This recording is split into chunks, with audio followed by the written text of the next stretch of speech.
तो hello welcome guys, फिर से हम आ गए हैं बैंक मैनेजर की लव स्टोरी का पार्ट 2। चलते चलते उसने फैसला किया कि विजय के बारे में माँ को ज़रूर बताएगी।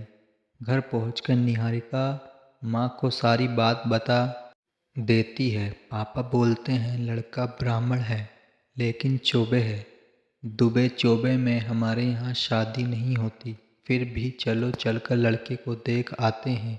निहारिका के साथ दोनों लोग बैंक जाते हैं। दूर से ही विजय को देखकर घर वापस आ जाते हैं। पापा एक लंबी गहरी सांस लेते हैं और बड़े दबे हुए स्वर में कहते हैं, लड़का तो अच्छा है परंतु पिताजी नहीं मानेंगे, बहुत ही ज़िद्दी हैं। गांव की पूरी संपत्ति उठाकर किसी और के नाम कर देंगे, मारपीट करेंगे, घर के दरवाजे हमेशा के लिए बंद कर देंगे, बिरादरी से भी बाहर निकाल देंगे। इससे हमारे और बच्चों के जीवन पर बुरा असर पड़ेगा। 1 महीने बाद फिर निहारिका बैंक जाती है। पहुंचते ही विजय निहारिका को रोक लेता है, जैसे वो निहारिका का पहले से ही इंतज़ार कर रहा हो। निहारिका, मुझे थोड़ा समय दो, मैं तुमसे बात करना चाहता हूँ। विजय, समझने की कोशिश करिए, कोई फ़ायदा नहीं, मेरी शादी आपसे नहीं हो सकती। ठीक है, हम कहीं और बैठकर थोड़ी देर बात तो कर सकते हैं। ओके बोलकर निहारिका का घर वापस आ जाती है। माँ, विजय ने आज मुझे फिर रोका, कहता है कुछ देर कहीं और बैठकर मुझसे बात करना चाहता है। बोलो माँ, मैं क्या करूँ? उसका निश्चल प्रेम देखकर मैं सख्ती से बोल भी नहीं पा। माँ, क्या कोई किसी से इतना निश्चल प्रेम कर सकता है? वह 3 साल से मेरा पीछा कर रहा है, फिर भी कभी मुझे परेशान नहीं किया, कानों कान भनक भी नहीं लगने दी। वरना आजकल के लड़के क्या क्या नहीं करते, परेशान भी करते हैं और अभद्र टिप्पणी भी इनकार करने पर बदनाम करने या हासिल करने के हजार हथकंडे अपनाते हैं। लेकिन विजय ने मुझे 3 साल के बाद प्रपोज किया है। माँ, क्या कोई लड़का इतना भी शरीफ हो सकता है? माँ मुस्कुराते हुए कहती है, जाओ जाकर थोड़ी देर बात कर लो। निहारिका माँ के चेहरे को देखती ही रह जाती है। समझती है विजय सभी को पसंद है, परंतु दादाजी की वजह से हाँ नहीं कर पा रहे। निहारिका भी ऐसा कोई कदम नहीं उठाना चाहती थी जिससे माँ पापा को कोई तकलीफ हो। अगले दिन निहारिका विजय से मिलने जाती है। दोनों एक रेस्टोरेंट में जाकर बैठते हैं। विजय कोल्ड ड्रिंक मंगवाता है। निहारिका, तुम्हारी सादगी भरी सुंदरता और तुम्हारे संस्कारों से मैं प्रभावित हूँ। मुझे तुमसे प्यार हो गया है, मैं तुमसे शादी करना चाहता हूँ।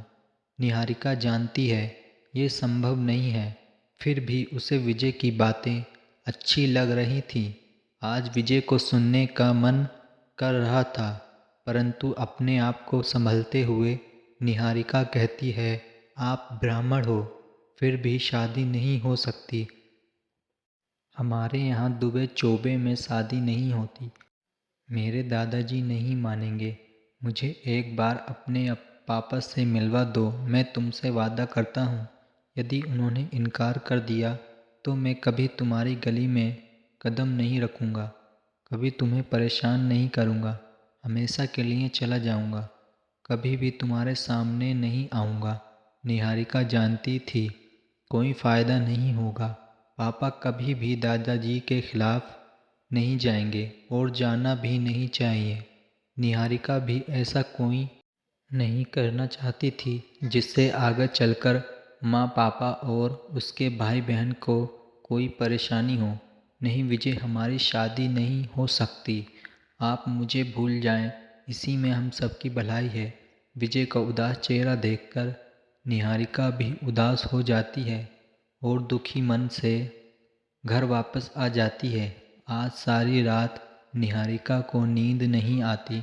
शायद उसे भी विजय से प्यार हो गया था। पूरी रात करवटें बदलते बदलते सुबह हो गई। सूरज धूप की चादर ओढ़ चुका था। निहारिका उठी।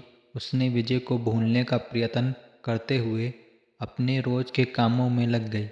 1 महीने के बाद निहारिका बैंक गई। आज नजरें को विजय को ही ढूंढ रही थी, लेकिन विजय कहीं भी दिखाई नहीं दिया। निहारिका से रहा नहीं गया। उसने बैंक के कर्मचारियों से पूछा, आज विजय नहीं आए? जी, विजय का स्थानांतरण हो गया है। उसने आश्चर्य से पूछा, कहाँ? जी, दिल्ली इंडियन ओवरसीज़ बैंक में।